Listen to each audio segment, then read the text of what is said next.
아, 제가 가끔 이제 부흥회도 좀 하고 어떤 미팅에도 좀 가고 그러는데 그 강사가 은혜 받는 교회, 강사가 은혜 받는 미팅은 많지 않은데 바로 이 그룹이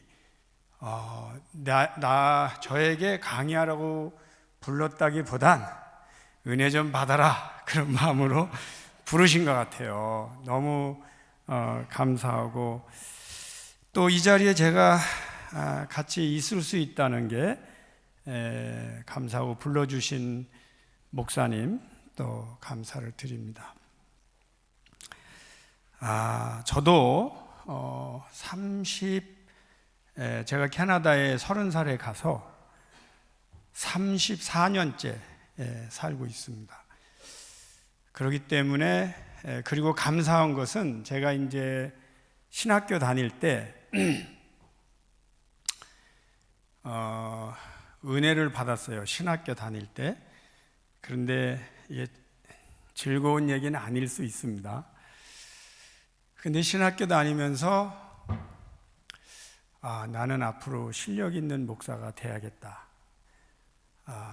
그리고 교수님들의 강의를 들으면서 나는 앞으로 실력 있는 교수가 돼야 되겠다. 이게 두 번 다시 듣고 싶지 않은 설교나 두 번 다시 듣고 싶지 않은 강의를 하는 사람은 되지 말아야 되겠다. 별로 아름답지 않지만 이제 그런 은혜를 받았어요. 근데 그런 은혜를 받고 나니까 공부를 어떻게 해야 되지? 그리고 이제 그 전에도 하나님께서 저에게 말할 수 없는 은혜를 주셨는데 제가 그것을 다 나눌 수는 없고요. 그래서 이제 유학도 가야 되고 할 일이 참 많아서 이제 유학을 가야 되는데 돈이 없잖아요. 그래서 여기 돈도 없고 그러나 공부는 좀 더 해야 되겠고 하여튼 기도하고 이제 많은 우여곡절 끝에 캐나다에 살고 있는 그리고 영어권 목사 전도사기 때문에 저는 한국말로 설교하면은 $1,000밖에 못 받아요. 근데 영어 한다는 이유로 저보다 2배, 3배를 받는 돈이 좀 있고 명의 긴 아가씨를 하나님께서 소개시켜 주셨어요.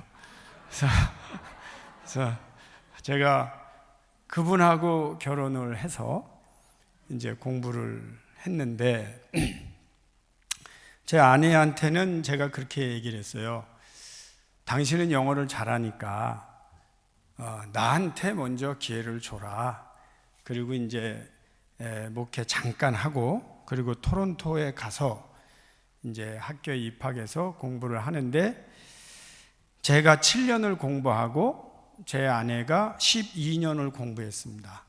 그래서 저도 조직신학으로 그리고 제 아내도 조직신학으로 학위를 받고 제가 꿈을 꾸던 것을 이루는 게 뭐냐면 교수를 한다면 반드시 목회를 하고 그리고 만약에 풀타임으로 목회를 해도 파타임으로 교수하면서 제가 평소에 아이디어하게 생각했던 그것은 기도하는 학자가 되든지 공부하는 목사가 되야겠다 하는 것이 이제 그 꿈을 이루는데 생각해 보니까 저를 처음에 신학교로 불렀을 때는 교수로 부른 것이 아니고 목사가 되라고 하나님께서 불러주셨어요. 그래서 풀타임 교수로 하는 거는 욕심이 없고 목회를 하면서 교수를 해야 되겠다 하는데 공부할 때 제가 좀 박사과정에 들어가서 그 공부하는 그 플랜을 짰어요. 4년 만에 학위를 마치겠다.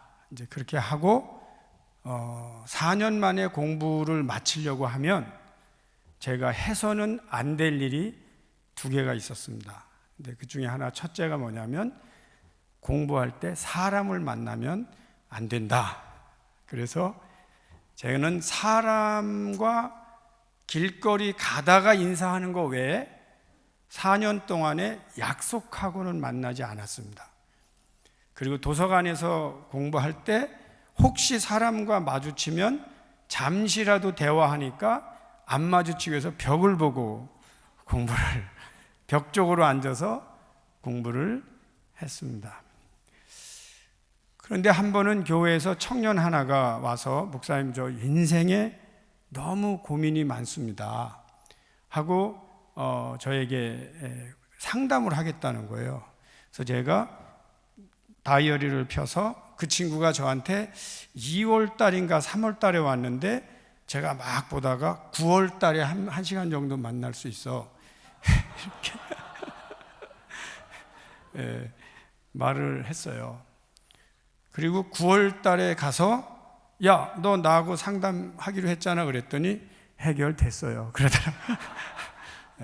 근데 그만큼 시간과의 싸움이었고, 영어를 못하는 사람이 영어로 글을 쓰고 논문을 쓰는 게 쉽지는 않았습니다. 그때 제가 깨달은 게 뭐냐면, 언어의 한계는 생각을 제한시킨다는 생각을 했습니다. 그건 간단합니다.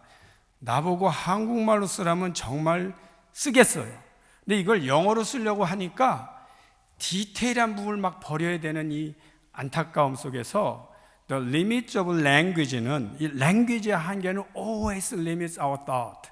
우리의 생각을 항상 제한하는 거예요. 그렇기 때문에 이거를 어떻게 우리가 오버컴 할 거냐, 랭귀지의 문제는 뭐냐, 컬처는 뭐냐, 이런 부분에 대해서 이제 고민을 하게 됐죠. 그것이 아마 오늘 여러분들하고 제가 나누려고 하는 중요한 주제도 될 것 같습니다. 그리고 제가 사실은 그 공부를 마치고 이민교회에서 한 350명 정도 되는 교회에 취임을 했습니다. 취임을 했는데 1년 만에 제가 그만하는 게 좋겠다 이런 생각을 하고 이제 사표를 내고 개척을 하게 됐습니다. 여러분, 제가 왜 그만뒀을까요?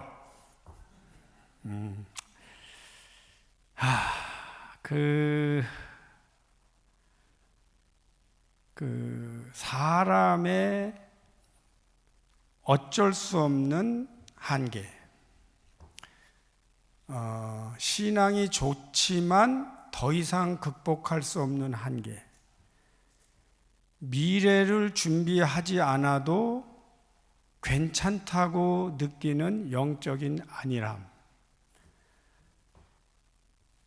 성도들의 무지, 그리고 그것을 이용하면서 자기들의 기득권과 아집과 욕심을 쌓아가는 목회자들의 악함, 이런 부분에 대하여 뼈저리게 느끼는 거죠. 그것이 제가 지금 목회자를 블레임하려고 하는 게 아니고 그 속에 내가 있고 자칫 찾아가는 나도 그런 사람이 되겠구나. 그냥 안 됐느냐? 꼭 그렇지는 않아요. 근데 제가 거기서 뭐를 봤냐면, 종교라는 것의 한계, 또 하나는 기독교라고 하는 한계와 문제, 여기에 우리가 빠져 있을 때 생길 수밖에 없는 한계와 악은 무엇인가. 그래서 제가 지금 가지고 있는 관심은 뭐냐면요, 예수를 믿었기 때문에 짓는 죄, 차라리 예수를 안 믿었으면 안 지을 수도 있는 죄, 그러나 목사가 됐기 때문에 짓는 죄를 과연 우리는 극복하고 있는가 하는 것에 대한 통찰이 오늘 제가 여러분하고 나눌 내용이기도 합니다. 제가 개척을 했어요. 개척을 했는데 아마도 가장 축복을 받은 사람은 저라고 생각을 합니다. 한 350명 되는 교회의 담임 목사가 됐을 때 몰랐던 거, 개척하고 나니까요, 서너 사람이 이렇게 앉아 있는데 예배를 드리는데 누가 한 명이 들어와서 앉으면 저 사람이 방문자인지 등록할 건지 너무 궁금해서 잠깐 설교하다가 내려가서 물어보고 싶어요. 당신 등록할 거요? 아니면 방문자 물어보고 싶어요.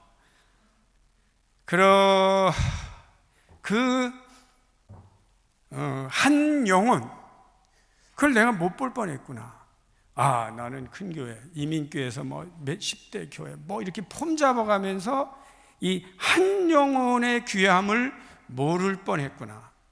개척해서 가장 축복받은 사람은 접니다. 축복의 이유는 한 영혼이 얼마나 귀한지 알게 되는 거죠. 그 뒤로 제 생각에는 쉬운 적은 별로 없었던 것 같아요. 그리고 여러분은 힐링 여행을 좀 다녀오셨다는 거 제가 이해를 합니다. 저도 한 7년 목회하고 안식년을 6개월을 가졌어요. 왜 가졌냐고요? 안 가지면은 그만둘 것 같아서, 안 가지면 포기할 것 같아서, 하나님 앞에 기도할 때 그래도 순종을 해야지, 그리고 좀 쉬겠다고 하고 이제 이스라엘에 가서 6개월 동안, 이스라엘에 있는 또 대학이 하나 있어, 거기서 제가 지저스 앤 주데이즘이라고 하는 한 학기를 가르치면서 또 브레이크도 갖고 다시 힘을 얻어서 이제 올해 21년째 개척교회 목회를 하고 있습니다. 두 번째로 제가 축복을 받은 것은, 저는 사실 누구한테 내가 잘했다 이렇게 말할 수 있는 것은 하나도 없어요. 하나도 없는데, 제가 그래도 이민교회에서 지금까지 버틸 수 있었던 거는, 저는 한국말로 설교를 하고 제 아내는 영어로 미니스트리를 해줬기 때문에 다행히 할 수가 있었습니다. 근데 자녀들이에요. 자녀들이 개척을 하니까 엄마가 설교를 하면 자기네 둘하고 한 명 더 있는 거예요. 근데 얘들이 주일학교 그때 당시 한 40-50명 됐겠죠? 교회에. 그때는 그냥 들어갔다가 예배 드리고 나오는데, 예배가 시작되니까 막 뛰어가서 나가요. 왜 나가냐면 그 한 명 데려다 놓으려고. 한 명 안 데려다 놓으면 자기들만 엄마 설교 듣고 있어야 되니까 빡 데려다 놓고 하는데, 이 아이들의 생각에 엄마가 우리한테만 설교하는 게 어색하거나 자기들이 어색하거나 어쨌든 걔를 데려다 놔야 된다고 생각하는 것 같아요. 근데 개척을 할 때 그들이 저에게 큰 힘이 됐다는 겁니다. 그리고 자녀들이 중요한 스텝 멤버가 됐고요. 지금은 드럼도 치고 베이스 기타도 치고 찬양 인도도 하고, 우리 큰아들이 신학교 가서 저희 교회에서 지금 가장 적게 받아가면서 아빠한테 착취당하면서 저희 전도사를 하고 있습니다. 그런데 내가 만약에 이 개척을 안 했다면 이들의 영성을 내가 어찌할 수 있었을까? 내가 너희들 똑바로 해, 기도해, 이런 거 말한들, 말하지 않아도 자발적으로 움직이면서 메꾸기 위해서 자기들이 하는 이 역동성을 내가 가르칠 수 있었을까? 그 얻은 것이 자녀들이 훌륭한 사역자가 되는 힘을 그들의 축복을 제가 받았어요. 공부를 할 때 제가 하지 말아야 할 것이, 첫째는 사람을 만나지 말아야 그랬는데, 두 번째로는 제가 하지 말아야 될 게 있었어요. 그게 뭐냐면 아프지 않는 거예요. 그래서 제가 안 아프기로 했어요. 안 아프기로 하면 안 아파요? 2년쯤 됐는데 제가 거의 열이 40도가 넘어가니까 열을 내리는 약을 먹어도 토하는 거예요. 정말 이게 이래서 죽는구나, 이제 그런 생각을 했는데 누워서 제가 가장 걱정한 거는 빨리 공부해야 되는데 4년 안에 끝내려면 일어나야 하는데, 근데 이제 제 아내를 불렀어요. 여보, 나를 위해서 기도 좀 해줘. 이제 와이프가 제 머리에 손을 얹고 안수 기도를 해줬어요. 기도를 이렇게 들어보니까 막 눈물을 흘려가면서, 제가 이렇게 밑에서 막 아내의 눈물을 얼굴에 맞으니까 여기서는 거짓말을 좀 해야 될 것 같은데, 수박만한 눈물을 맞으니까 얼마나 얼굴이 뜨겁고 치유의 효과가 있는지. 여러분, 아내의 뜨거운 눈물을 얼굴에 맞아본 분 계세요? 없구나. 그게 대단하게 너무 감사해요. 그래서 이제 눈물로 기도가 마쳤는데 제가 아내한테 농담을 했어요. 여보, 이러다가 내가 죽으면 당신만이라도 나를 순교자로 쳐줘라, 부탁을 했어요. 왜냐하면 다른 사람들은 야, 그 자식 그 공부하다 죽었대 하면 끝이에요. 뭐 폼 잡더니 결국 학위도 못 받고 죽었네 하면 끝이야. 이 세상에 나를 위해 곡을 해줄 사람이 몇이나 돼요. 그럼 잘 죽었다 할 사람 꽤 많습니다. 축전은 안 보내도 많습니다, 세상에. 그랬더니 왜 그런 소리 하냐고 또 울어요. 그런데도 너무 아픈 거예요. 힘든 거예요. 아들들을 불렀어요. 야, 너희들 아빠를 위해서 기도해줘. 또 아들들이 우리 아빠 안 아프게 해주세요. 우리 아빠 낫게 해주세요. 눈물로 기도하는데, 여러분, 자식의 그 수박만한 눈물을 얼굴에 마주보면 계세요? 또 안 계신가 보구나. 그러니까 목회가 어렵죠. 은혜를 많이 이렇게 받고, 제가 기도를 받고 나는데 놀라운 체험을 했어요. 그때 열이 떠나는 거예요. 그때 제가 뭐를 깨달았냐면, 순수한 아이들의 기도를 들으시는 하나님, 이제 그걸 깨달았어요. 제가 그 부분은 이제 더 이상 길게 얘기를 하지 않겠습니다. 제가 오늘 여러분에게 프리젠트 하는 이 공부가 그럼 왜 필요하냐? 그 왜 해야 되냐? 꼭 할 필요가 있냐? 지금 이런 얘기를 하려는 거죠. 제가 참 당황스러웠던 적이 있었어요. 박사과정에서 공부를 하는데, 제가 마스터하고 박사과정하고서 4년 만에 마쳤을 때는 이상하게 그 토론토 대학 넉스 칼리지에 매년 1명 내지 3명은 나오는데 그 해만 저 혼자 박사학위를 받는 거예요. 근데 저는 공부할 때 또 캐나다 올 때 사람들이 저에게 묻는 거죠. 이게 인터뷰 하잖아요, 인터뷰. 그러면은 그 사람들은 이런 생각을 해요. 야, 너 캐나다 잘 왔다. 너 캐나다 오면 얼마나 베네핏이 많은 줄 알아? 뭐가 좋고 뭐가 좋고. 그래서 설명하잖아요. 근데 어떤 인터뷰에서 저한테 묻는 거예요. 다 하고 나서 질문이 있냐는 거예요. 그래서 내가 질문이 있다.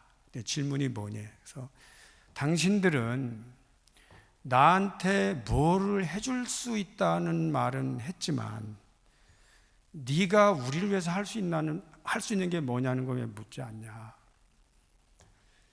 이 얘기 속에 뭐가 들어있냐면요, 저는 비록 캐나다에 와서 공부를 해도 당신들의 주는 혜택만을 누리려 온 사람이 아니다.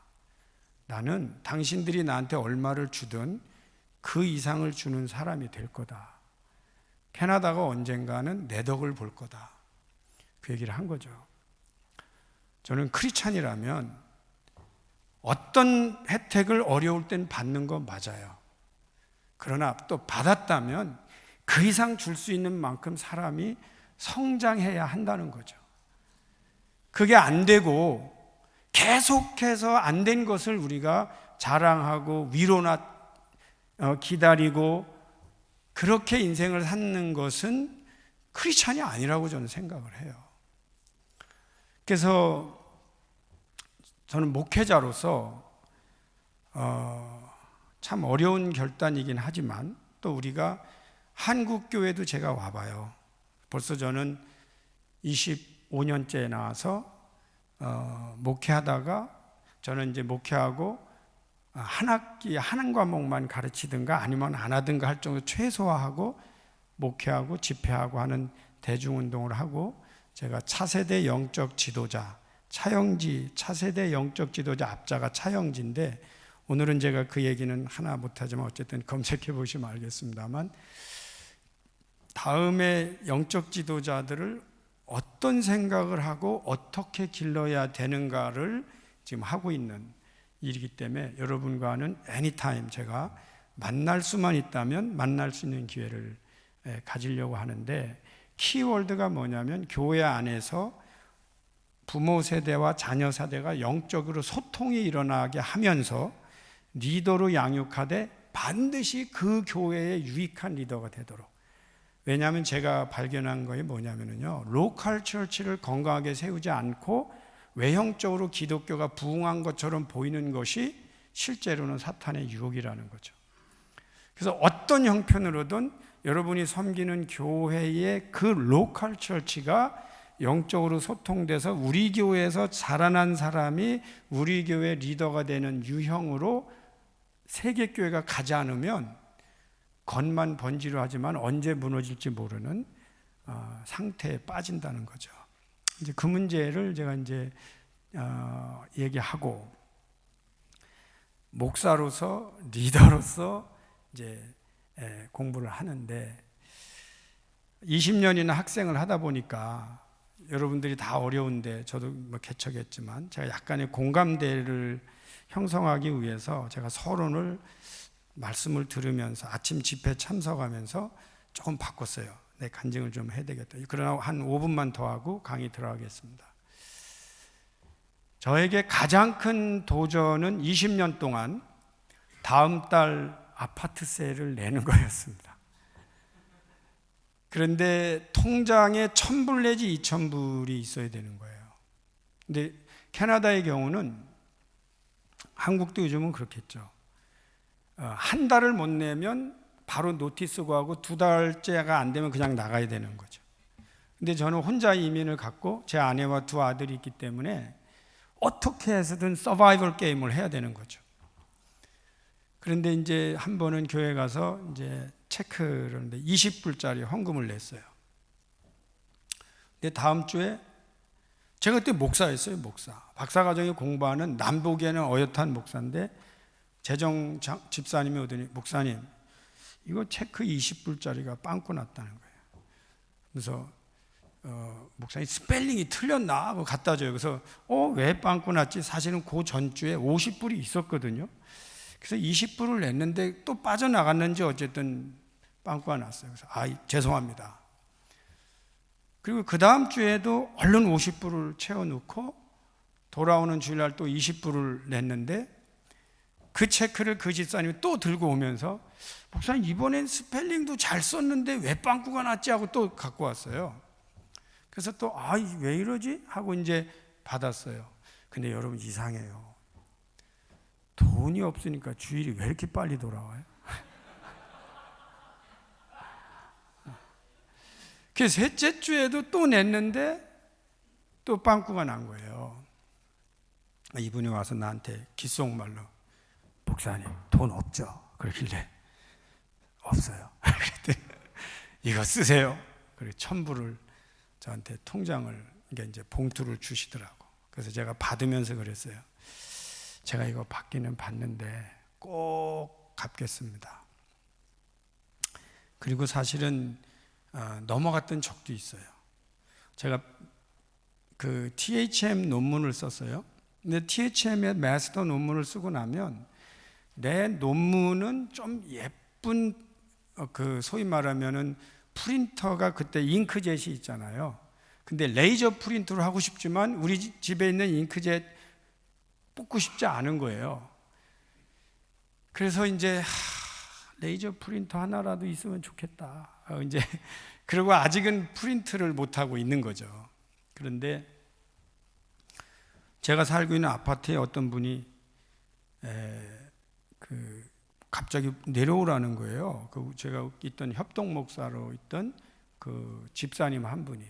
그래서 내려갔어요. 내려갔더니 봉투를 하나 줘요. 그래서 그걸 받았어요. 근데 그때도 한 1,000불 들었더라고요. 야, 이거 너무 감사하네. 이거 제일 먼저 레이저 프린터 사서 그거를 복사해서 이렇게 논문을 냈어요. 그리고 그 다음 주에 가서 여쭤봤어요. 그거 왜 저한테 갑자기 봉투를 주셨어요? 그랬더니 이분이 식품점에 갔는데 제 아내가 그 자두인가 이런 거가 이렇게 들어서 살까 하다가 비싼지 놨대. 근데 또 그걸 살까 하다가 비싼지 놨대는. 근데 그 뒷모습을 보더니 이분이 갑자기 우리 교회 저 부목사님이 어려운가 보다 하고 집에 가서 아파트 경비하는 남편이 이렇게 1년 동안 받는 그 팁이 있다는데 그거는 자기들이 모았다가 1년에 누구 어려운 분을 돕는 데 쓴대요. 근데 그거를 이번에는 허 목사님한테 주자 그랬다는 거예요. 근데 그거 아무도 계획하지 않은데 제가 받았잖아요.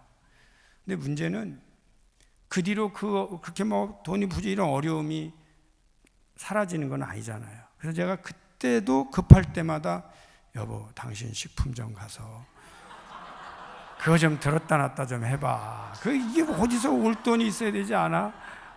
이제 그렇게 농담을 했어요. 그런데 그것이 이제 제가 어렵다, 안 어렵다 그런 건 아니에요. 근데 다 어렵게 해요.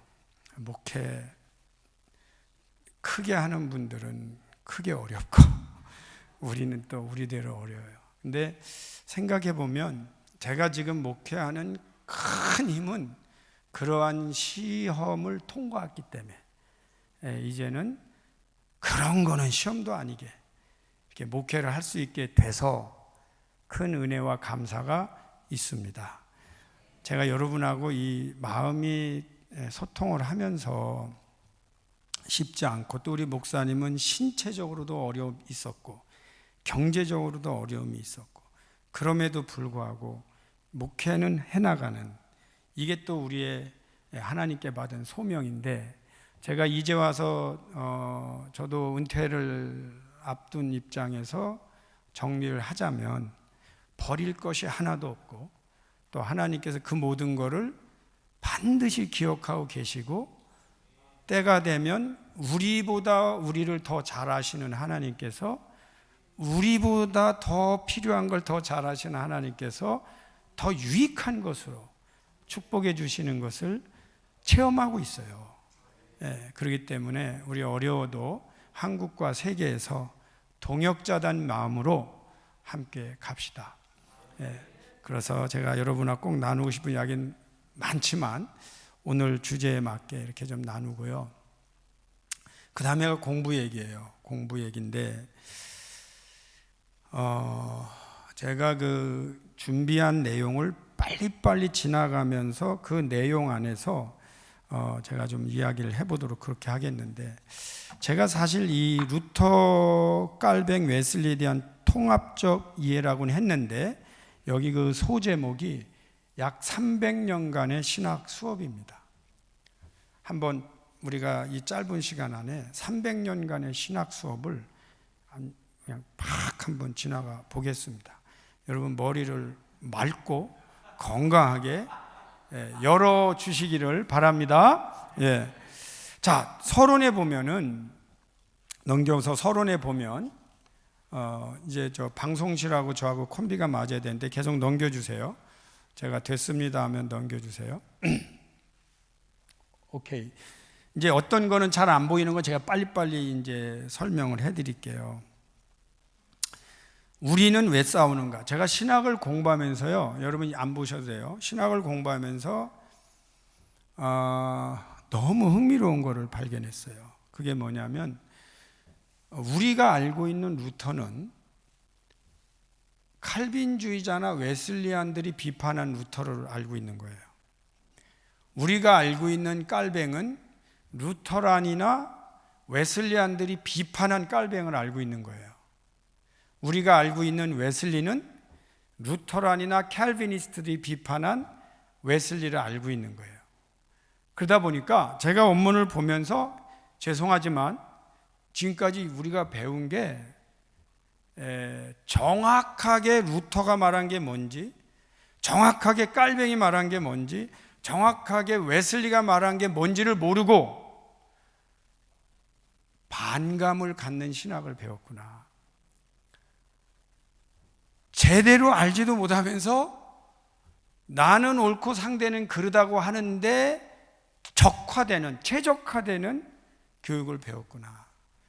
더 나쁘게 표현하면 어떻게 하면 내가 자부심을 더 갖고 상대방을 공격하는, 소위 말하면 적개심을 유발하는 신학을 우리가 배웠구나 하는 생각을 제가 한 겁니다.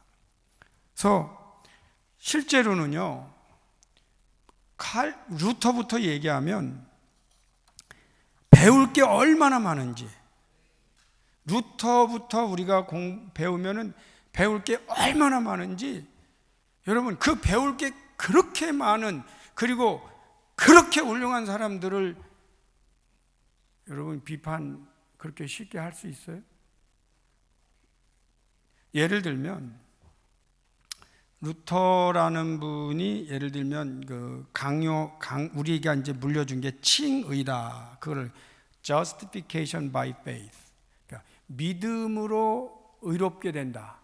이게 이제 완전히 종교개혁 신학의 가장 대표적이라고 하지만, 근데 이게 믿음으로 의롭게 된다고 하는 것은 그전에는 어떤 인간의 그 human works, 인간이 뭔가를 잘하는 그거 가지고 이렇게 되는 게 아니라고 상대적 개념으로 나왔다고는 하지만, 믿음으로 이렇게 된다는 걸 지나치게 강조하다 보니 이렇게 됐다는 거예요. 그게 뭐냐면 믿음으로 이렇게 되다 보니까 기독교인들이 믿음으로 이렇게 되는 건 좋은데 인간의 이 휴먼 워크를 너무 가볍게 여기고 마치 안 해도 되는 것처럼 그런 신학화돼서 이 칭의의 신학은 삶을 약화시키는 신학이다, 이렇게 비판하는 거죠.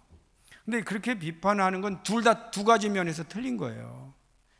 하나는 루터가 정확하게 말한 거는 믿음에 의한 칭의가 아니고 믿음에 의해서 의롭게 되게 하시는 하나님의 의입니다. 그러니까 righteousness of God, 하나님의 의는 사람이 부족해도 믿음으로 의롭게 하시는 것이 곧 하나님의 의라는 것을 발견한 거예요. 그러면 나중에 후대 루터란들은 믿음에 의한 칭의를 강조하느라고 하나님의 의를 덤프시켜 버린 거예요. 또 그걸 이어받은 사람들이 루터도 모르면서 발생한 문제를 가지고 공격하고, 루터도 모르는 부분에 대한 인식이 부족하니까 루터의 신학을 정확히 안 해도 그냥 한 칼에 지나가도 되는 것처럼 말한다? 야, 이거는 너무너무 심각한 문제다 하는 거죠. 루터는 그때 당시에 그 스콜라 신학이 있는데, 이 스콜라 신학의 대가는 토마스 아퀴나스라고 일단 우리가 다 아는 얘기를 한번 해보겠습니다.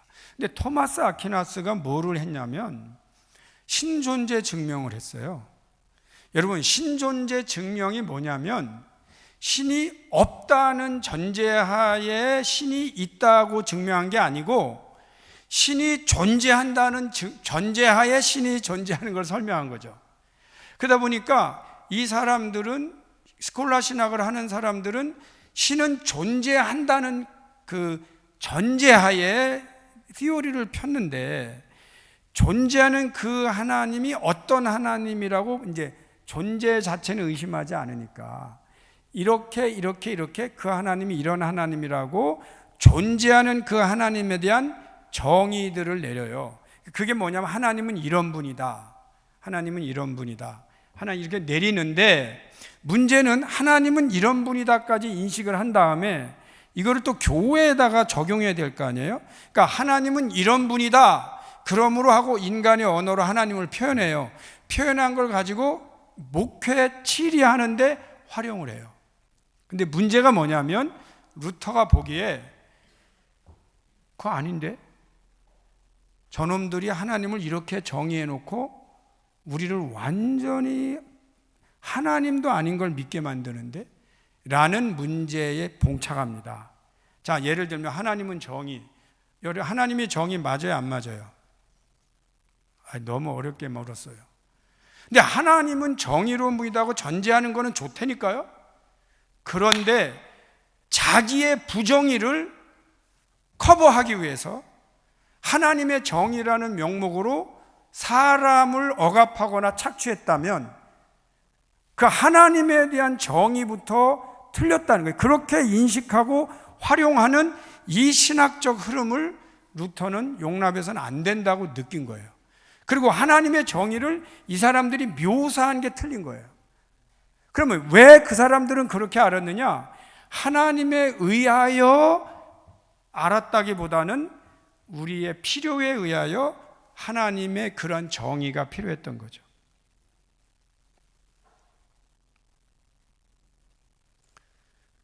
그런데 루터는 물어본 거예요. 그 하나님이 맞아? 두 번째, 네가 하나님을 어떻게 알아? 근데 이제 그 루터의 위대함은 제가 볼 때 두 가지가 있어요. 하나는 하나님을 알 수 있다고 무조건 전제하며 그 하나님을 정의 내리는 신학적 행위에 대해서 질문을 하는 거죠. 네가 알고 있는 그 하나님이 맞느냐? 그리고 네가 발견한 그 하나님을 정말 하나님의 뜻대로 적용하고 있느냐를 물은 거예요.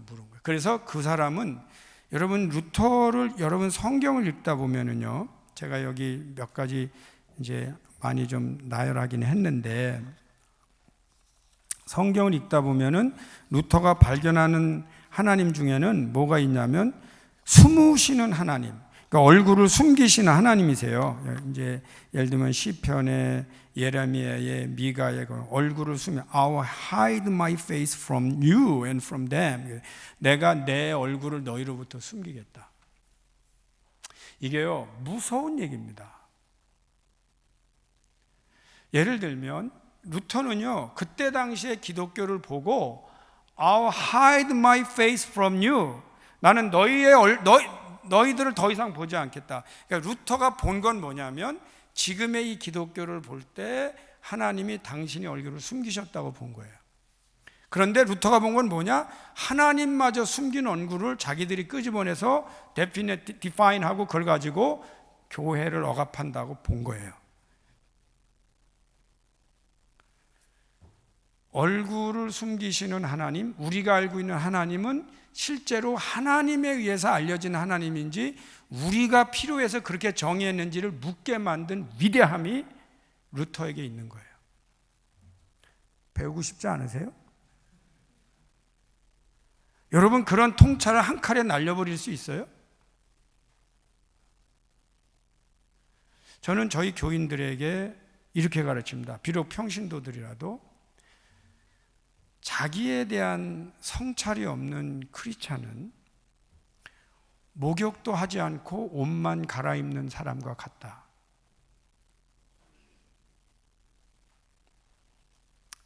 저도 목사잖아요.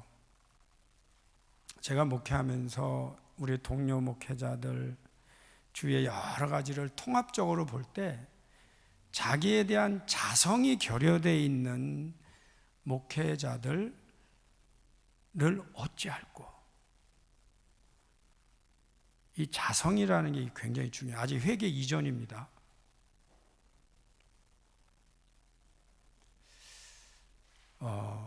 드릴 말씀 많지만 또 I love pastor 이런 데 와서 괜히 쓸데없는 소리 많이 해갖고 주최측을 어렵게 할 수는 없어요. 그리고 저도 다음 스케줄까지 감안해서 이 정도에서 멈추도록 하겠습니다. 그 다음에 루터가 굉장히 위대함이 뭐냐면, 루터는 인간은 뭐냐? 의인이며 동시에 죄인이다. 그러니까 simul justus et peccator인데, 이게 무슨 말이냐면요, 인간은 죄인인데 하나님의 의에 의하여 인간이 의롭게 됐다. 하지만 그 의롭게 된 인간은 죄인이 아닌 것이 아니고 죄인이다. 그래서 인간은 죄인이면서 동시에 의인이고 의인이면서도 동시에 죄인이라고 규명한 것은, 저는 루터를 제가 좋아하는 거는요, 정직성이에요. 루터는 그러니까 굉장히 정직하게 신학을 해요. 정직하게 설교해요. 정직하게 살아요. 그게 루터의 위대함이에요. 그런데 루터는 죄성을 보는 거예요. 죄성. 인간 안에 있는 죄성. 거기에 대해서 경각심을 놓지 않는 거죠. 그 다음에 또 하나의 루터의 위대함이 있다면, 저는 그는 수도사였어요. 수도사인데 그는 뭘 봤냐면 경건의 모순을 봤어요. 경건의 모순, discrepancy of piety라고 뭐 할 수 있겠죠. 근데 이게 뭐냐면은요, 자기를 들여다봐도 남은 나를 경건하다고 하겠죠. 아침부터 일어나서 밤까지 하고 있는 일이 어찌하여 그를 경건하지 않다고 말할 수 있겠어요. 근데 그 경건 안에 숨어 있는 무서운 모순을 본 거예요. 여러분, 제 생각엔 그래요. 제가 생각엔 진리를 아는 어떤 그러니까 이제 선이 있어요. 근데 이제 거기는 어떤 분은 그냥 지나가기도 하고, 있는지 없는지도 모르기도 하고, 어떤 분은 그걸 통과한 분이 계세요. 근데 그걸 통과한 분들이 보는 진리가 있는데, 그 통과한 부분이 어디냐면 자기의 모순을 보면서 진리를 발견한 분들은 대부분이 위대한 분들이에요. 자기의 모순. 이 모순을 본다는 게 굉장히 어떤 결국은 넘어야 될 하나의 능선인 것 같아요. 근데 그 모순을 볼 수 있다면 그는 생각이 굉장히 건강한 사람이에요. 근데 루터는 뭘 보고 모순을 알았냐면 자기를 보고 알았어요. 자기를. 첫째. 그래서 루터 신학의 위대함은요, 항상 자기에 대한 반성이 들어가 있어요. Reflection on himself, myself. 내 자신에 대한 깊은 반성이 들어가면서 신학을 해요. 그 다음에 루터가 동료 멍크들을 보니까, 동료 수도사들 보니까, 아마 루터는 성질이 좀 대단했기 때문에, 어떻게 저런 새끼들을 수도사라고 그래. 저것들은 인간도 아니야. 그렇게 생각도 했을 겁니다. 루터는 원래 그런 사람이니까. 어떻게 저런 것들이 수도원 안에 가려져 있기 때문에 수도복 입고 나가면 다 하지만, 어떻게 저 인간들이 수도사냐. 나를 보나 저를 보나 우리 다 옷 벗어야 된다. 그래서 여러분 다 아시는 얘기지만 루터가요, 두 가지 일을 했습니다. 수도원 폐쇄, 수녀 결혼. 수도원 폐쇄하고 나니까 수녀들이 남는 거예요. 그래서 막 이렇게 보내요. 근데 그 수녀 중에 한 분이, 저 사람이 될 것 같아서 보내면 이 사람이 아니라고 그러고, 또 이 사람이 될 것 같으면 여기서 아니라고 해서 마지막에 하나가 남았어요. 그 이제 루터 친구가 또 하나 사람을 데리고 가는데, 약간 나이가 좀 있는 사람한테 소개했더니 이 카타리나 폰 보라라고 하는 수녀가 내가 차라리 이런 사람을 결혼할 바에는 루터 선생하고 하겠다 한마디 뱉었어요. 근데 이제 그분이 와갖고 루터 저 수녀 어때? 그랬더니 말도 안 되는 소리 하지 말라고. 그런 소리 하지도 말라고 해놓고 왜 생각하는 게 남자잖아요. 그래서 맞나? 그래갖고 결혼한 게 그 사람이에요.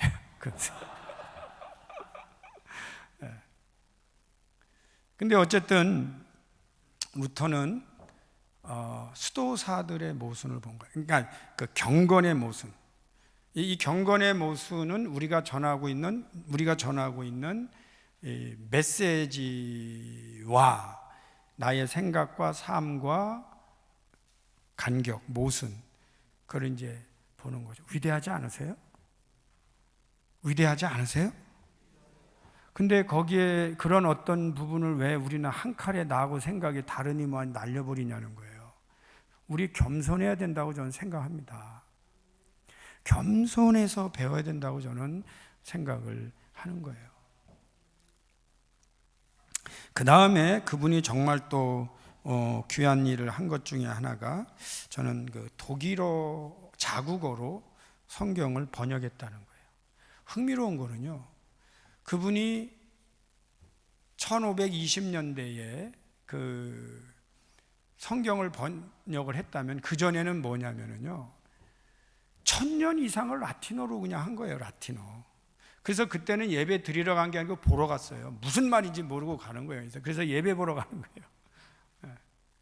그런데 이 사람이 그것도 당연한 줄 알았는데 나중에 성서학자가 돼서 헬라어로 신약 성경을 읽고 히브리어로 읽다 보니까 그때까지 공인 라틴어 벌게이트하고 이게 다르다는 걸 아는 거예요. 그래서 뭘 하냐면, 야, 이게 지금 하나님이 원하시는 게 아니고 카톨릭 신앙, 그게 제롬이라고 하는 그 제롬이 성경을 번역했거든요. 근데 그 제롬이 어떤 분이냐면 그때 당시에 교황이 되는 파이널리스트 2까지 올라간 인물이에요. 근데 마지막에 많은 사람이 제롬이 될 거라고 했지만 안 됐어. 그러니까 이분이 그 다음부터 완전히 속세와 인연을 끊고 동굴에 들어가서 성경 번역한 분이에요. 이 더러운 정치 세력들하고 내가 이제 캐톨릭들, 내가 이놈들하고 생활 안 한다 하고 동굴에서 성경 번역한 분인데, 이 분의 사상도 역시 당대 사고의 theology의 지배를 받으면서 자기의 언어로 제한된 지식으로 성경을 번역한 거를 루터가 아는 거예요. 그렇다고 다 한 건 아니죠. 근데 로마서 강해, 시편 강해를 하면서 보게 되는 거예요. 그래서 이야 하면서 이제 당시에 자국어로 성경을 읽게 만들어야 되는데 이게 죽음을 당할 일이죠. 여러분, 루터가 위대하지 않으세요? 그 목숨 걸고 할 일이에요. 근데 그 일을 하는데 이분은 히브리어가 좀 약하니까, 여러분, 그분이 막 번역하면서 욕도 해요. 뭐 한국말 욕하긴 좀 그렇지만 욕하면서 도대체 성경에 왜 이렇게 동물 이름이 많고 식물 이름이 많고 지명이 왜 이게 필요하냐, 그래서 보내면서 친구한테 야, 이거 좀 빨리 찾아서 무슨 뜻인지 좀 알려줘라. 그래서 계속 편지로, 하지만 그때는 이미 성에 위장한 상태에서 숨어서 성경을 번역한다는 거죠. 뭐가 나온다고. 루터는 그렇게 지나가도록 하겠습니다. 지금 시간이 많지 않잖아요. 깔뱅 얘기 좀 해야 되겠는데, 제가 여러분 잠시 흥미로운 얘기 좀 하고 지나가겠어요. 여러분, 그 루터는 어느 나라 사람이죠? 깔뱅은 어느 나라 사람이죠? 그 다음에 웨슬리는? 여러분, 우리는 보통 종교개혁 신학이라고 그러는데, 루터 독일 사람이 한 신학하고 프랑스 사람이 한 신학하고 영국 사람이 한 신학이 동일하다고 생각하세요? 거기에 과연 동일한 뭐 접촉점, 그러니까 그 많은 자기들만의 갈등과 경쟁과 그 시츄에이션이 다 다른데, 그러니까 신학은 제가 가지고 있는 관점은 뭐냐면, 루터는 루터대로 봐야 되는 거고, 깔뱅은 깔뱅대로 봐야 되는 거고, 웨슬리는 웨슬리대로 봐야 되는데, 하나만 제가 오늘 퍼스펙티브 하나를 말씀드릴게요. 루터와 깔뱅은 캐톨릭 신학을 개혁한 사람이에요. 루터와 깔뱅은. 그런데 캐톨릭으로부터 개혁한 프로테스탄트 신학이 200년간 지속될 때 1703년에 태어나서 1740년, 50년, 60년, 그러니까 1517년에 종교개혁이니까 웨슬리는 프로테스탄트 티올로지가 200년 동안 반복되면서 발생한 문제를 개혁한 사람이에요. 그래서 루터 켈빈은 캐톨릭 신학을 개혁한 사람이라면 웨슬리는 프로테스탄트 티올로지를 개혁한 사람이에요. 제 질문, 웨슬리 공부해야 돼요, 안 해야 돼요? 됐어요. 네. 됐어요. 네. 근데 그 웨슬리를 공부하는데 제가 한국에 와서 보니까 여기 감리교 목사님들도 계시지만요, 웨슬리는 생애를 따라가면서 그의 신학을 설명해야 되는 대표적인 학자예요. 웨슬리에게, 루터와 깔뱅과 웨슬리의 공통점이 뭐냐면 하나님의 말씀은 곧 라이프였어요.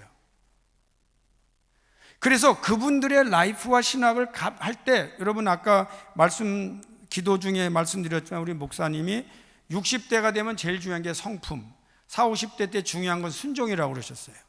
근데 나이에 따라서 생각이 바뀌는 거예요. 나이에 따라서 신학이 바뀌는 거예요. 그렇기 때문에 신학을 할 때 가장 주의해야 되는 게 뭐냐면 어느 한 시기에 그분이 그렇게 말했기 때문에 그게 그분의 신학이라고 단정하는 건 별로 좋은 방법이 아닙니다. 그래서 웨슬리 신학은 생애를 따라가며 신학을 설명해야 되는데 제가 볼 때는 없는 거야. 이 웨슬리안이 여기 들어온 지가 몇백 년이에요. 더군다나 그런 비슷한 책이 있는데 풋노트가 하나도 없어. 이거는 뭐 베꼈다는 증거죠. 그래서 이건 너무 힘들어갖고 제가 하나 써야겠다 하고 그 다음부터는 10년 동안 웨슬리만 공부하는 거예요. 그냥 웨슬리만. 그래서 나온 책이 940페이지짜리 웨슬리의 생애와 신학이에요. 네. 이 정도 했는데 안 산다. 그거는 문제가 있는 거지. 이렇게 하고도 안 사는 거는 뭐 성직자라고 볼 수가 없는 거죠. 근데 이제 하고 나니까 뭐가 부족함을 느꼈냐면, 한 사람을 이해한다는 게요, 그분이 약 4,000권의 책을 읽습니다. 웨슬리는 외국어를 8개를 공부하고요, 그 중에 5개 언어는 자기가 문법책을 씁니다. 그리고 예배를 인도하기위해서 스페니시나 예를 들면 외국어를 인도하기 위해서 이탈리안 같은 거 있죠, 아랍어 공부합니다. 그래서 8개 외국어를 공부했는데 이분이 영어 문법도 썼고요, 영어 딕셔너리도 썼고요, 당대 최고의 영문학자들의 영어가 수준이 안 된다고 비판한 분이 웨슬리예요. 그런데 그분이 읽는 책은요, 얼마나 다양한지, 수학, 천문학, 철학, 신학, 지리학, 역사학, 로마 역사, 얼마나 다양한지. 나는 어떻게 한 인간이 이렇게 많은 책을 읽었는데 그분은 걸어다니면서, 말 타고 다니면서, 그리고 이분이 제일 많이 공부했을 때가 언제냐면 아플 때는 못 움직이니까 책만 보는 거예요.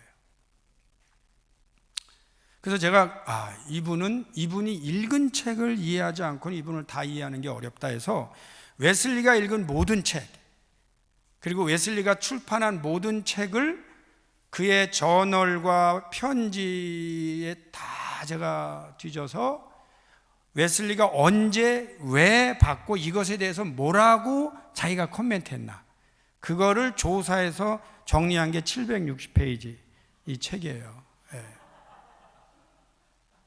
그래서 이 두 개를 합쳐서 8만 원입니다. 8만 원. 네. 근데 여러분에게 제가 5만 원에 모시겠습니다. 여기에 또 저를 잘한다고 저를 찾아온 우리 유재성이라는 학자가 있어요. 늙은 등째 세수인. 이거는 이제 그 고전을 요약한 건데 책은 안 갖고 온 거로 알고 있는데 저가 선물을 봐서 한데, 이분도 이제 우리나라에서 웨슬리 가르치는 좋은 학자인데, 어쨌든 이런 걸 제가 한 이유가 뭐냐면 저는 아주 간단해요. 이분의 생각이 뭔지를 정직하게, 그러니까 다른 어떤 생각에 의해서 denominational, 교단주의에 의해서 왜곡되지 말고 as it is, 그분이 있는 대로 그대로 원문을 가지고 이해하자. 그리고 정직하게 이해하고 겸손하게 공부하자. 그래서 이제 이렇게 연구를 하고 있습니다. 제가 잠깐 소개하고 싶은 게 뭐냐면은 이 결혼 이야기 좀 소개하고, 우리 나이가 들으나 안 들으나 연애 결혼 이야기는 재미가 있죠. 루터 얘기는 다 했어요. 루터가 나중에는 막 몸에 병도 많고 이제 은퇴하고 그래서 이제 먹고 살기 어려웠는데, 이 부인이 제 생각인데 루터와 이 부인의 이야기 중에 루터가 이제 가난한데 이 수녀 이분은 결혼을 했는데 살림을 안 해본 거예요. 근데 루터의 문제가 뭐냐면 약간 대장부라 손님이 많아. 한 번은 막 20명씩 오는 거예요. 근데 오전에 없는 데서 20명 대접하고 오후에 또 20명 오고 또 저녁에 20명 막 이렇게 오는 거예요. 심지어 자기를 공격하던 적이 왔는데도 손님으로 맞이한 게 루터였어요.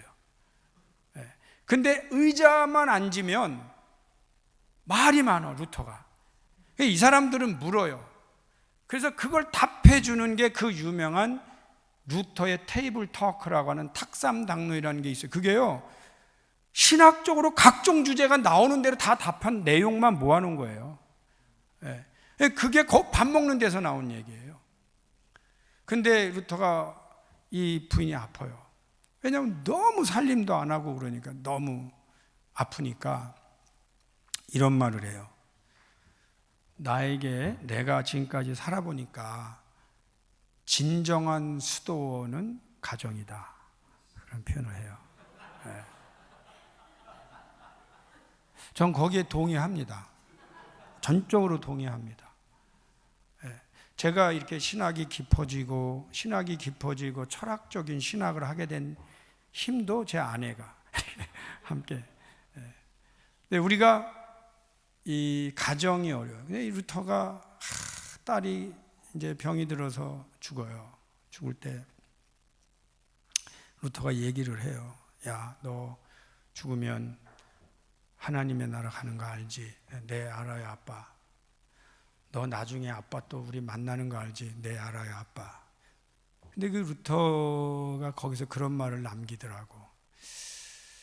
이 아이가 죽으면 하나님의 나라 가는 것도 나도 알고 또 나중에 만난다는 것도 아는데 왜 이렇게 슬픈가? 라는 거를 루터가 말하는 거예요. 솔직하죠. 신앙은요, 그렇게 아이디어란 게 아니에요. 현실적인 문제에 우리가 부딪히면서 그 문제를 극복하고 견디면서 하나님의 깊고 넓은 뜻으로 우리의 문을 열어가는 과정이에요. 루터의 아내는 말년에는 루터를 먹여 살리기 위해서 맥주 생산업자가 됩니다. 한국말로 생각하면 어떻게 종교개혁자 아내가 술 장사하면서 먹고 살렸지, 이렇게 할 수 있을지 모르지만 그냥 좋게 이해합시다. 그 나라는 맥주가 음료수래니까. 깔뱅은 31살 때 두 자녀를 둔 과부하고 결혼을 합니다. 그 사람들은 원래 그 제세례파 사람들이었는데 이 깔뱅의 설교를 듣고 개혁신학으로 이렇게 바꿨는데, 문제는 그때 당시에 흑사병이 막 돌았을 때 그 여인이 남편과 7 자녀 중에 5명이나 잃어요. 그래서 깔뱅이 그 여인을 가서 신방하다가 그 사람하고 결혼했어요.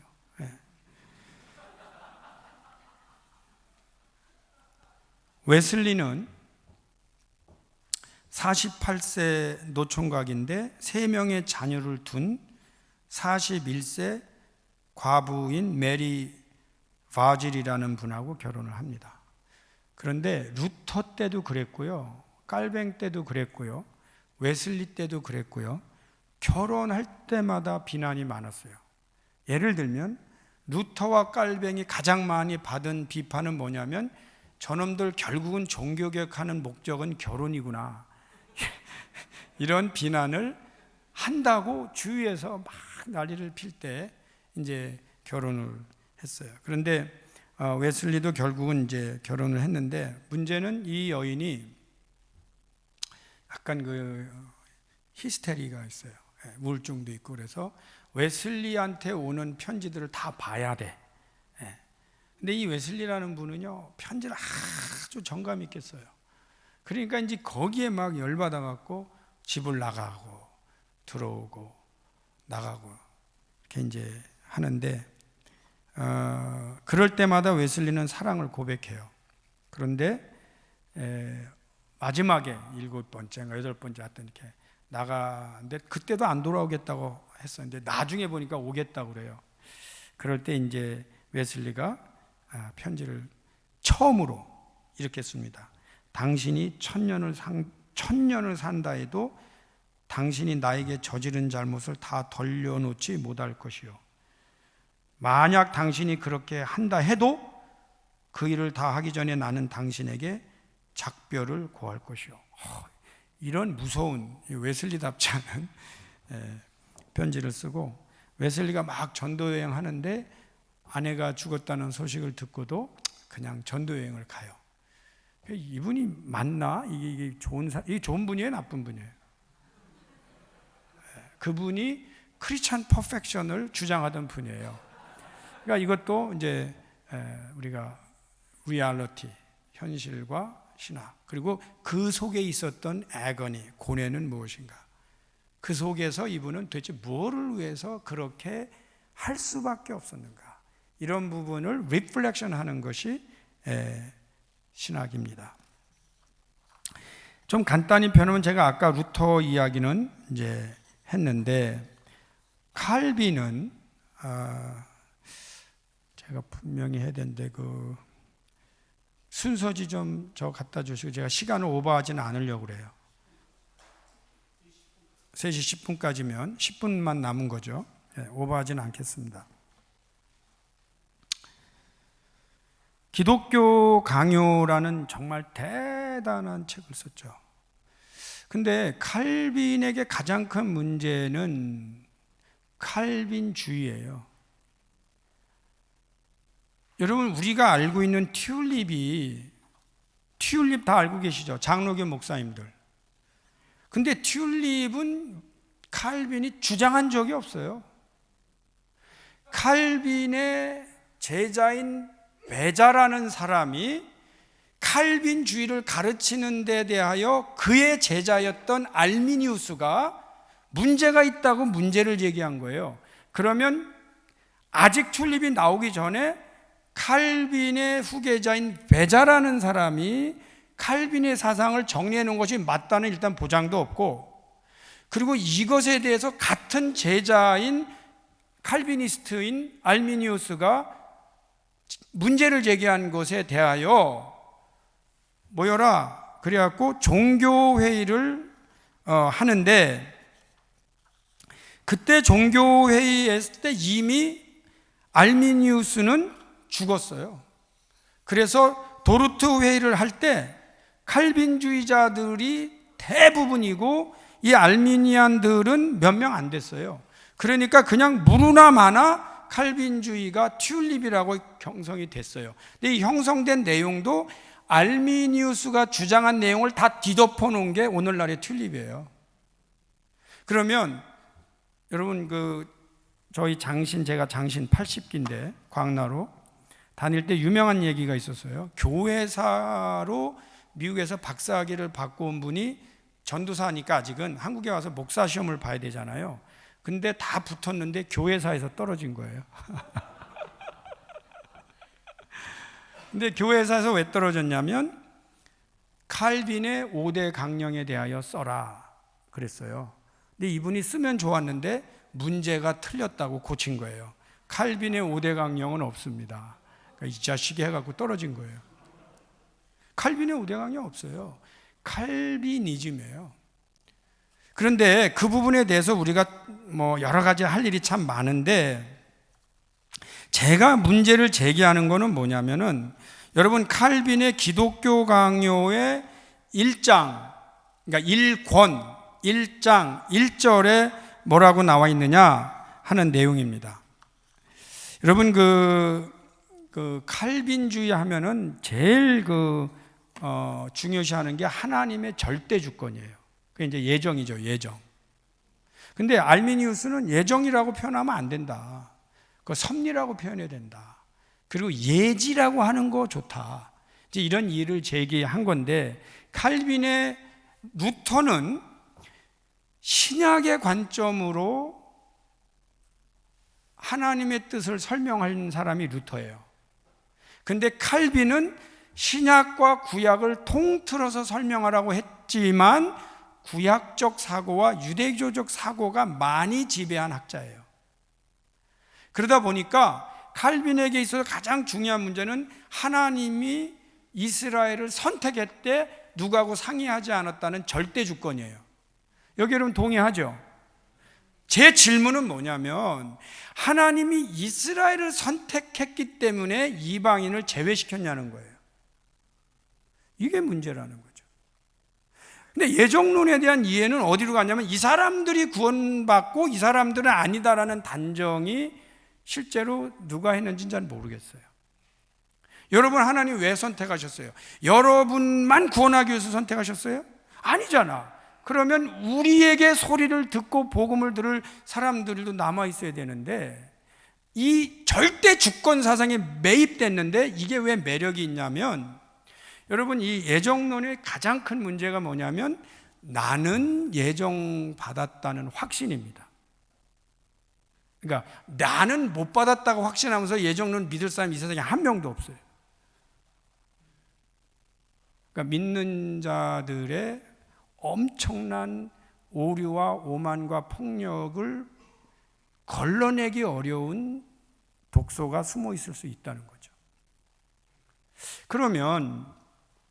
그래서 이제 그런데 공통점은 있어요. 공통점이 뭐냐면, 루터와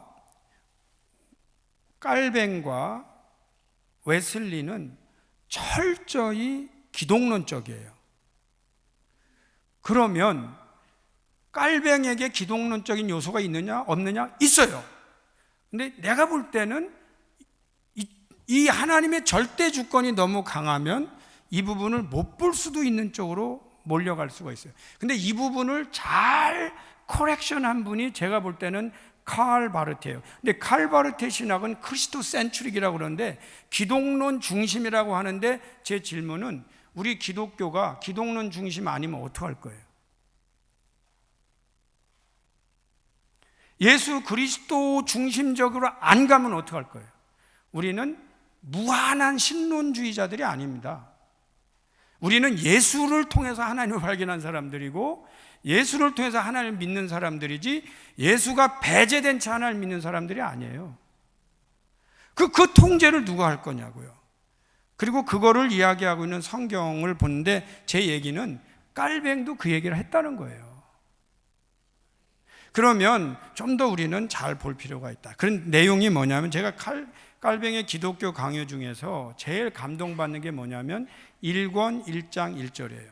그 내용이 뭐냐? 나 지나가 버려야지.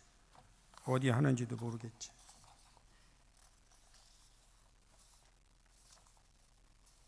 제가 말로 그냥 하겠습니다. 이 내용이 뭐냐면, 하나님을 아는 것과 우리를 아는 것이 다 중요하다.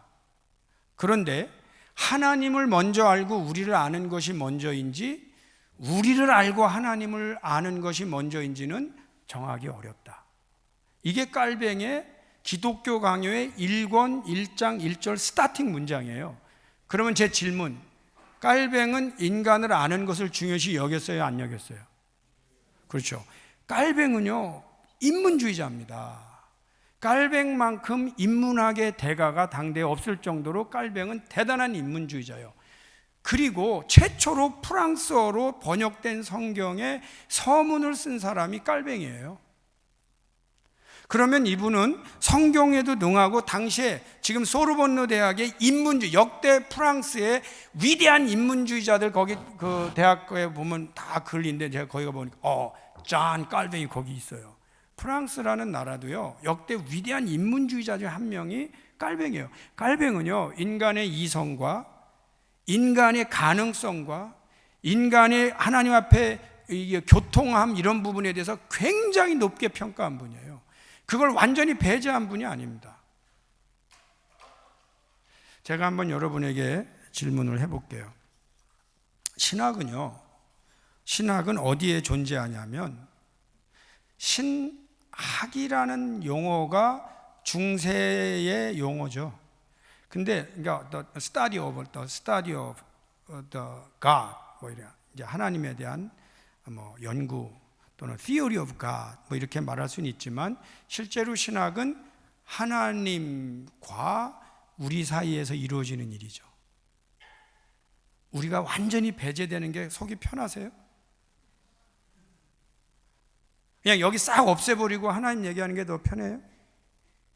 하나님과 우리 사이의 문제라면 우리를 완전히 배제하는 것은 도대체 어떤 신학으로 할 것이 저는 두렵습니다. 그렇다면 그분들을 다 진지했어요. 사람의 문제. 결국은 사람의 문제를 해결하려고 말씀으로 고민한 분들에게 그분들이 그렇게 고민한 사람, 국가, 소사이어티를 다 빼고 오직 하나님의 주권으로 가는 거는 저는 모르겠어요. 솔직히 모르겠어요. 저는 지금도 여러분에게 강의할 때 제 핵심은 뭐냐면, 하나님께서 우리에게 주시는 계시가 있어요. 그러나 그 계시를 알아차리면서 거기에 응답하면서 우리를 발전시킬 의무가 저희들에게 있다는 겁니다. 그거를 배제하면은요, 알아서 하세요.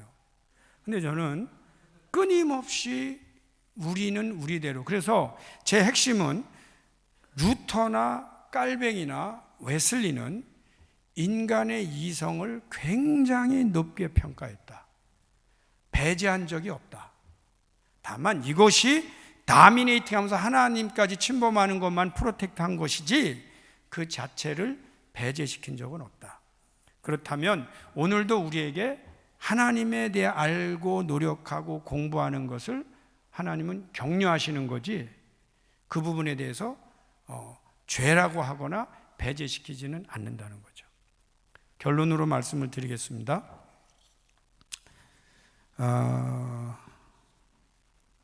제가 몇 가지 각각의 대표적인 신학적 개념 혹은 강조점, 그 전인데 각각의 대표적인 신학적 개념 가운데 루터의 경우는 하나님의 의 굉장히 중요하고요. 그 다음에 믿음으로 이렇게 인간의 의 중요합니다. 그리고 인간은 의인이며 동시에 죄인이라는 것 중요합니다. 깔뱅에게 있어서는 하나님의 주권 굉장히 중요합니다. 이것을 하나님의 주권을 강조하는 거는요, 웨슬리, 루터, 깔뱅 다 똑같아요. 누구도 그 부분을 부정하진 않아요. 그래서 하나님의 주권이 굉장히 중요해요. 웨슬리는 근데 칭의라고 하는 데에 따른 문제에, 그거는 루터의 문제가 아니고 루터란들이 잘못 규정해 놓은 것에 대해서 발생한 문제에 대해서 성화라는 개념으로 끌고 와요. 다만 차이점이 뭐냐? 여러분 역시 장로교 목사님들 손 들어보세요. 장로교 목사님들. 오케이. 장로교 목사님들은 성화와, 그러니까 칭의와 성화가 다른 게 아니다. 다만 성화는 성숙함을 의미한다고 보는 거고, 그래서 이 칭의와 성화의 간격이 붙어 있거나 되게 가까워요. 그런데 웨슬리는 칭의와 성화를 거리를 두고 이 사이에 뭐를 집어넣냐면, 근본적인 변화가 일어날 때 성화가 된다. 왜냐하면 이게 너무 가까이 있어 보니까 칭의 하나로 다 해결하려고 한다는 거죠. 그래서 이 거리를 두면서 여기에 뭐가 들어갔냐면 제가 볼 때는 루터와 칼빈보다는 훨씬 강하게 성령의 역사가 들어가요. 근데 이 강하게 들어간 성령의 역사가 미국으로 건너가 갖고 미국의 대부흥운동을 이끄니까 한국에 들어온 웨슬리안 중에 대부분이 성령주의자들이에요. 그러니까 이 성령주의자들은 또 웨슬리 신학 전체를 공부한 게 아니고 성령주의를 끌고 오다 보니까 웨슬리안들이 의외로 반이성주의적인 안티 인텔렉츄얼적인 부분을 가져요. 그러다 보니까 어떤 현상이 일어났냐면 루터도 복음을 강조하면서 이성을 억제한 것처럼 깔뱅도 하나님의 주권을 강조하면서 이성을 억제한 것처럼 그리고 웨슬리안들도 성령을 강조하면서 마치 이성을 억제한 것처럼 했지만 실제로 그들의 삶을 보면 인간을 배제시킨 적도 없고 인간이 안 해도 된다고 말한 적도 없고 끊임없이 공부하라고. 가장 간단한 이유가 뭐냐면 뭐하러 교리문답을 썼겠냐는 거예요. 그리고 뭐하러 기독교 강요를 썼겠냐는 거예요. 다 공부하라고 한 거예요.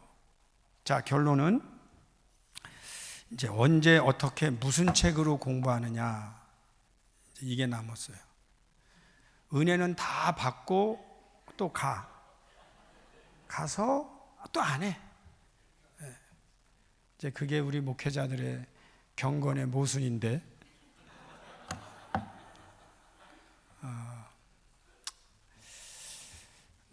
웨슬리는 여러분 이거 보셔야 돼요. 이거 그냥 가면은 또 어떤 이렇게 하고도 자 이건 이제 그만하겠고요.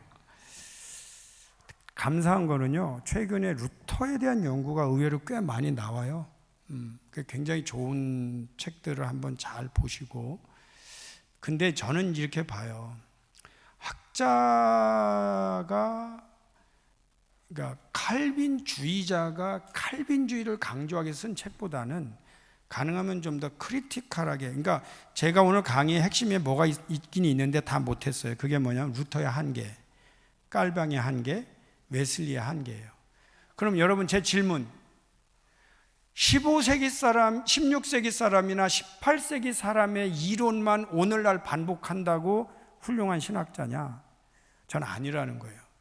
훌륭한 신학자는 누구냐면 그때 사람들이 본 거와 지금 내 상황에서 발생하는 문제 안에서 고민하면서 나는 어떠한 신학적인 답을 주면서 목회를 할 거냐를 끄집어내는 작업을 우리가 해야 되는 거죠.